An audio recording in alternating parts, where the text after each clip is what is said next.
Estamos de regreso luego de esta última pausa comercial y tal como les adelantábamos, nos encontramos en entrevista con el senador y candidato presidencial José Antonio Gómez, también presidente del Partido Radical. ¿Cómo está, senador? Bienvenido a Tema Televisión. Muchas gracias, Fernanda, por esta posibilidad de dirigirnos a tantas personas. Muy contento de estar en la región. Siempre me gusta venir a La Serena en particular. Vamos a estar conversando más adelante de cuál va a ser su agenda, que es bastante apretada, parece, en la región completa. Me gustaría que partiéramos conversando, primero que todo, recordar que usted fue subsecretario de Justicia, posteriormente ministro también en los gobiernos de Frei y también de Ricardo Lagos. Por lo tanto, usted tiene una carrera política bastante extensa, que viene desde su juventud. Sí. Bueno, además he sido concejal, he sido alcalde, así que conozco este aparato del Estado muy bien y eso también me interesa mucho y me motiva a postular a la presidencia de la República. Cuando uno conoce cómo opera el Estado, tiene posibilidades de influir en que las cosas se hagan de una manera distinta. Así que estoy contento, sé que es difícil, estamos en una campaña muy compleja, con pocos recursos, pero con mucho ánimo, con fuerza, con convicción de que podemos hacer cambios en Chile y hemos hecho una presentación de un programa muy potente también desde el punto de vista de las ideas. Con respecto precisamente a este programa de gobierno que entrega usted, que tiene bastantes, a lo mejor ideas renovadoras, podríamos decir, ideas bastante, a lo mejor un poco alejadas de la concertación, pues, también podríamos decir. ¿Por qué no más ligado también al Partido Comunista? He notado bastantes similitudes. ¿Qué nos puede contar al respecto de esto? Usted, recordemos que militó precisamente su juventud en este partido. Pero era muy chico, estoy hablando de años atrás. Incluso yo estuve en La Serena, era dirigente estudiantil, en esa época no tenía ninguna vinculación en realidad en el ámbito político con el Partido Comunista, pero al margen de eso, lo que hemos hecho nosotros como partido y con Independiente es generar un debate nacional a través de cabildos regionales y comunales para hacer un programa. Ese programa lo hemos presentado al país, antes hemos estado en distintos lugares, pero no tiene relación con el Partido Comunista en particular, sino que son ideas que han surgido del Partido Radical y de la ciudadanía. Por ejemplo, nosotros hablamos de un cambio estructural en materia política, no creemos que las cosas pueden seguir siendo iguales, en que los parlamentarios mantienen sus cargos por veintitantos años, algunos van a cumplir más de 30 en el Parlamento. Creemos que hay que transmitirle el poder a la población, por ejemplo, con mandatos revocatorios, con plebiscitos, con un sistema distinto, no tan presidencialista, sino que uno semipresidencial. Yo estoy convencido que no necesitamos dos cámaras, puede ser unicameral. En fin, hay una propuesta en materia social. Nosotros hemos dicho, mire, educación es el eje central, la herramienta fundamental para que las cosas cambien en Chile. No respecto de las capacidades económicas que yo tenga, sino que también de mi mentalidad. Si yo me educo, conozco lo que está pasando, tengo una opinión. Y en ese sentido hemos hablado de una educación pública que sea de calidad, que sea gratis.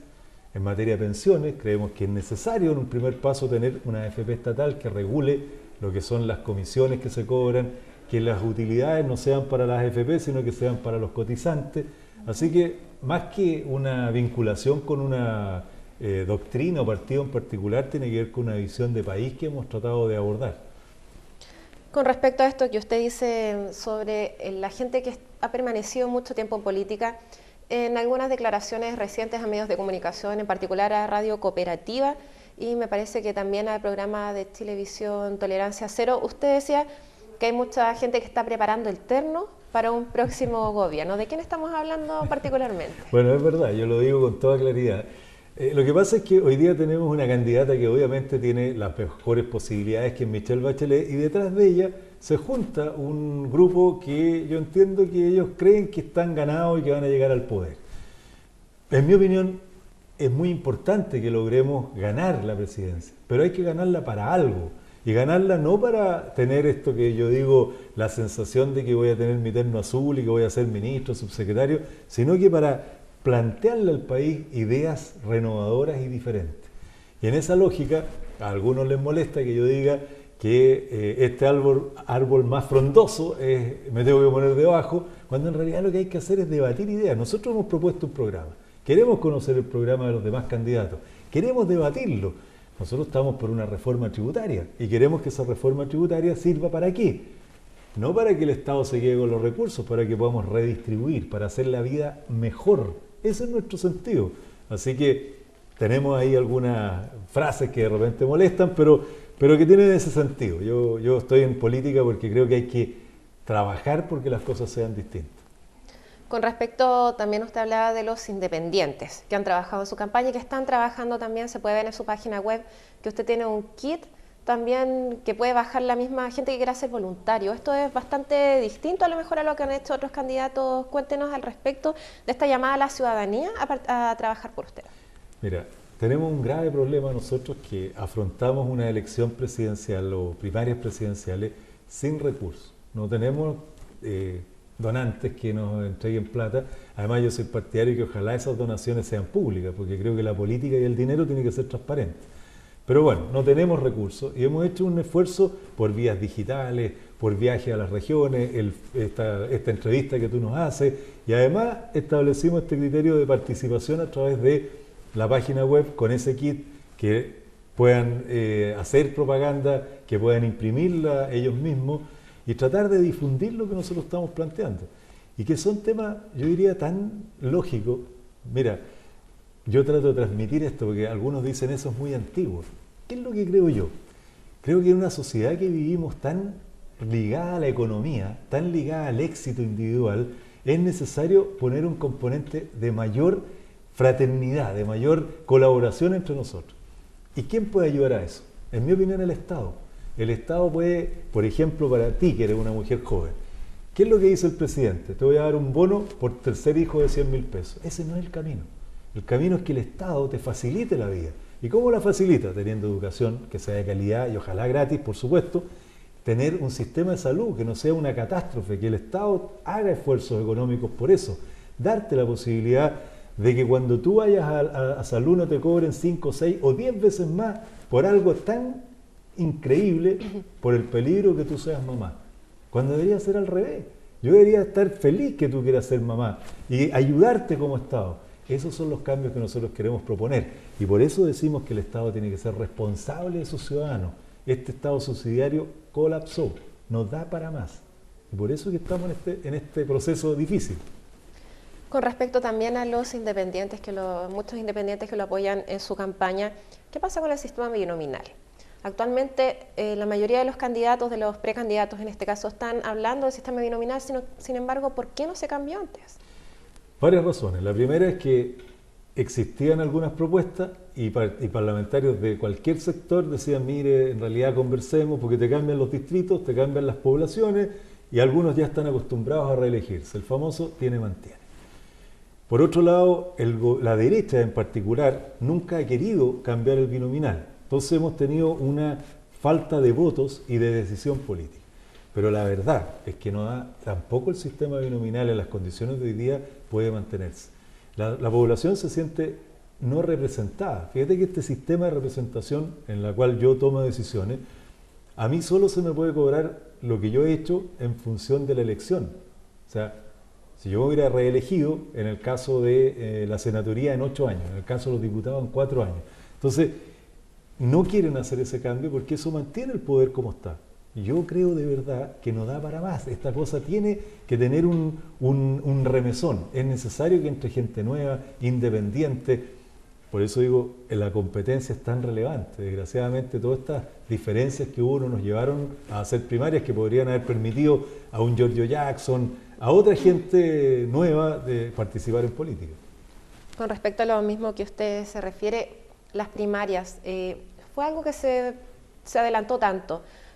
De todos los partidos, todos hablaban de que querían hacer primarias, de que eran partidarios de las primarias. Sin embargo, solamente un partido, y ni siquiera medias, podríamos decir, realiza estas primarias. ¿A qué se debe esto? Y también cuénteme, por favor, sobre el quiebre que se produce a raíz de esto con el Partido por la Democracia. Bueno, lo primero es que el sistema de primarias era una buena alternativa, siempre y cuando se hubiera permitido que participaran más independientes y estos fueran obligatorios para los partidos. Pero se estableció una ley medio extraña en la cual los partidos deciden si se puede, el padrón. Bueno, finalmente no llegamos a acuerdo. Desgraciadamente hubo una diferencia en torno a la cantidad de distritos en los cuales debía hacerse primaria. Pero nosotros los radicales, hemos sido los impulsores de las primarias. Si no hubiera sido así, no tendríamos alcalde en La Serena, porque se habría hecho lo que normalmente se hace, el tiene-mantiene. Sin embargo, obligamos a ir a las primarias, competimos en La Serena y hoy día tenemos un alcalde como Roberto Yaco. En ese sentido, nuestro quiebre político finalmente con el Partido por la Democracia se debe a que cuando uno participa en reuniones y dice las cosas afuera, tiene que decir exactamente lo mismo, lo que dijo adentro con lo que dijo afuera. Y a raíz de que hubo discrepancias en lo que se dijo, derechamente yo he dicho, mintieron, señalé que en las próximas reuniones, si es que iba, porque ya no voy, iba a llevar una grabadora, porque si no, no se puede conversar políticamente cuando las cosas se tergiversan. Pero al margen de eso anecdótico, en mi opinión es que el sistema hay que cambiarlo. Las primarias no son la solución, sino que es que existe un sistema de elecciones que sea proporcional, en el cual puedan participar independientes y también otras fuerzas políticas y no solo las que están conformadas, como son los partidos tradicionales. Con respecto también a los cuentos, como dijo usted en la prensa también recientemente, que existen en la política, ¿cuáles han sido los peores cuentos que cree usted han ocurrido últimamente? Lo que pasa es que a mí me toca, a veces yo hablo fuerte porque me parece que no es bueno decir una cosa y hacer otra. Por ejemplo, discutimos una ley de pesca que ha generado una serie de conflictos últimamente, en la cual se dice una cosa y se hace otra. Entonces nos cuentan cuentos, cuando en realidad si uno tiene una posición tiene que decirla claramente. En la política existen personas que dicen, mire, yo estoy partidario de hacer esto, pero finalmente hacen todo lo contrario por detrás. Y por eso yo creo que la política hay que transparentarla en su totalidad, desde el punto de vista de los políticos, desde el punto de vista de los partidos, desde el punto de vista de los recursos que se reciben, porque esa forma de contar cuentos malos nos ha ido desprestigiando y finalmente estamos en los peores niveles de aprobación y eso es grave para la democracia. Si los partidos políticos son indispensables, pero hay que hacerlos más transparentes y además hablar de verdad y de frente. Yo soy de esa gente. Esto es blanco, esto es negro y esto es blanco, punto. No es ni gris ni a mitad y así ha sido mi conducta y seguirá siendo para adelante y me trae muchas dificultades, pero creo que es el camino correcto. ¿Cómo debiera ser esta nueva constitución que plantea usted en su programa? Primero, la constitución que tenemos hoy día genera una serie de problemas desde el punto de vista de los derechos. Nosotros creemos que la educación es un derecho, que la salud es un derecho. Por lo tanto, en esta conformación constitucional eso no está bien definido, sino que pasa por defender ciertos organismos intermedios, por establecer ciertos criterios. Entonces, esta constitución que nosotros planteamos que hay que cambiar, hay que hacerla con un pacto social, que sea reconocida y legitimada por la ciudadanía. Y para eso, lo que planteamos es que exista la definición de convencionales, para los efectos de que participen jóvenes, artistas, regiones, comunas, estamentos, que se discute una constitución. Esa constitución tiene que ser plebiscitada a la opinión pública y esa finalmente, si es aprobada, será el texto que nos rija y que será un texto y ese pacto social legitimado y reconocido por todos. Eso es lo que se llama la Asamblea Constituyente. Y por lo tanto, no es que anden por las calles la gente con cabezas sangrantes como la Revolución Española, no es el chavismo, sino que es simplemente pedirle a la opinión pública, a la ciudadanía, a quien tiene el poder, que es el pueblo en este caso, como lo dice la Constitución, pueda realmente hacer una carta fundamental que nos convoque a todos y a la cual respetemos todos. La que tenemos hoy día no es respetada en la forma que debiera ser una norma tan importante como la Constitución. Educación pública gratuita es una frase recurrente, entonces, en lo que hemos conversado. A su parecer, entonces, ¿qué podemos decir sobre lo que hemos conocido estos últimos días, que ha formalizado la justicia a los rectores de 3 universidades ya, de SEC, Universidad del Mar y Universidad Pedro de Valdivia? ¿Qué le parece esto y qué podemos decir con respecto a qué habla de la educación que tenemos en el país? Bueno, hay que decir que ahí tenemos una situación particular que se refiere básicamente a universidades que han sido denunciadas por hechos concretos, que fueron en los últimos años, el 2010 en adelante. En esa lógica, lo que nosotros planteamos es que las universidades como tal no pueden tener fines de lucro, sobre todo cuando reciben recursos del Estado. Y además tenemos que potenciar a las universidades públicas para que las universidades públicas tengan mayor capacidad de aceptación de alumnos. Hoy día las universidades públicas están restringidas porque los recursos que el Estado le entrega son mínimos. Este sistema obliga a todas las universidades, en particular a las del Estado, a competir por recursos. Nosotros sostenemos que eso no puede ser y tenemos que entregarles recursos suficientes para que las universidades puedan desarrollar las políticas que el Estado quiere. Por ejemplo, necesitamos médicos, necesitamos profesores, necesitamos enfermeras, necesitamos una cantidad de profesionales que tienen que ser inducidos a través del trabajo que el Estado realice, a través de los recursos que el Estado entregue y no entregarlo al mercado, que es lo que está sucediendo hoy día. Otro de los puntos que creo que son bastante distintos de sus demás contendores, digamos, por decirlo así, de la oposición, los otros precandidatos que se presentan para poder ser finalmente el candidato presidencial de la Concertación, es referente a nacionalizar los recursos de la minería y el agua. Usted sabe que esta es una de las zonas que ha sufrido más con la sequía que ya nos azota hace casi 7 años. ¿En qué consistiría esto y cómo se puede lograr esta nacionalización? Fernanda, esto tiene un tema de fondo que nosotros consideramos que Chile ha entregado los 2/3 de la minería a los privados. Los recursos que hemos logrado recaudar sobre eso son mínimos en consideración a los que se han ido de Chile. Entonces tenemos dos caminos. El primero, que tiene que ver con la nueva constitución a través de esta asamblea constituyente que permitiría producir ese cambio. Si no es así, es muy difícil, a consecuencia de que los quórum del Parlamento no lo permitirían. Por lo tanto, en nuestro camino está el lograr esta asamblea constituyente precisamente para ir generando la recuperación de estos recursos naturales. Y en lo que es el agua, es lo más grave que hay hoy día en Chile. El 90-95% de las aguas pertenecen a las mineras, pertenecen a las sanitarias, y la verdad es que esas aguas debieran ser de todos los chilenos. Son bienes nacionales de uso público, pero se pueden vender. Entonces nosotros decimos, hay que establecer una ley que permita la recuperación de esas aguas, que el Estado pueda colaborar también con los pequeños agricultores para poder entregarles recursos que le permitan desarrollar sus actividades. Pero en las condiciones que vivimos hoy día no es posible, y por eso sostenemos que hay que buscar la fórmula de lograr que nuestros recursos naturales sean nuestros. Podemos acordar después que sean explotados por privados y el Estado, podemos buscar fórmulas, pero lo que queremos es recuperarlos. Son miles de millones de dólares que hemos perdido a consecuencia de la entrega de los recursos naturales a las empresas privadas. Por último, senador y candidato, por supuesto, estamos conociendo las principales o algunas de las aristas de su programa que está disponible, digámoslo, en su página web también para quienes quieran revisarlo. Así es, www.gomez2014.cl, ahí está nuestra propuesta. Y por último me gustaría que me comentara acerca de un tema que ha sido bastante polémico en el último tiempo en los medios de comunicación y a raíz también de las opiniones de distintos personeros de gobierno y también actores sociales referentes al autocultivo de marihuana. Sí. Usted se ha demostrado a favor de este tema. Cuénteme por qué cree usted que debería ser despenalizado esto. Fernanda, este es un tema muy complejo que no se puede llevar solo a la cannabis, que es el caso particular. Yo creo que la ley de drogas, que es la ley que tenemos hoy día, ha demostrado su incapacidad para lograr rebajar el consumo, también la penetración de la droga en la ciudadanía. Estoy hablando de todas las drogas del caso.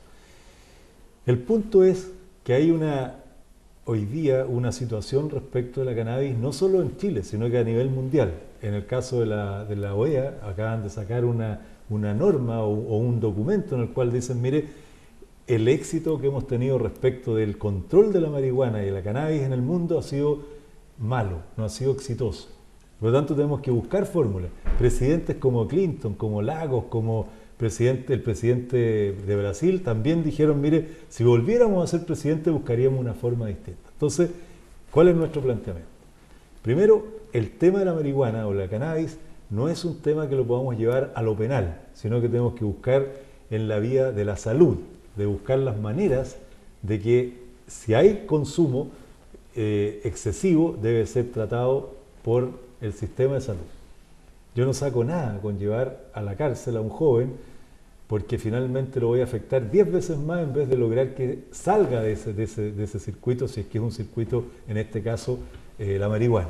Y lo segundo, yo tengo que atacar a los narcotraficantes, tengo que atacar a los carteles, tengo que lograr evitar que esa gente penetre en el mundo social. Y eso lo hago persiguiendo al delincuente con toda la fuerza del Estado. No saco nada, lo que le pasó hace poco a este productor famoso, Lago, no sacamos nada. Después de todo ese proceso, por 2 kilos de marihuana, va a salir en libertad, cuando en realidad hay que tratarlo de una manera distinta. Yo creo que el camino nuestro es la persecución criminal de verdad a los traficantes. Ahí tenemos que poner el acento. ¿Qué pasa cuando alguien quiere adquirir una cannabis? Tiene que entenderse con un dealer, tiene que entenderse con un narcotraficante. ¿Qué hace él? Le quiere vender otras drogas. Entonces, por eso creo yo que el camino es permitir el consumo y no confundirlo con el microtráfico, y permitir también el autocultivo con las regulaciones del caso. ¿Por qué?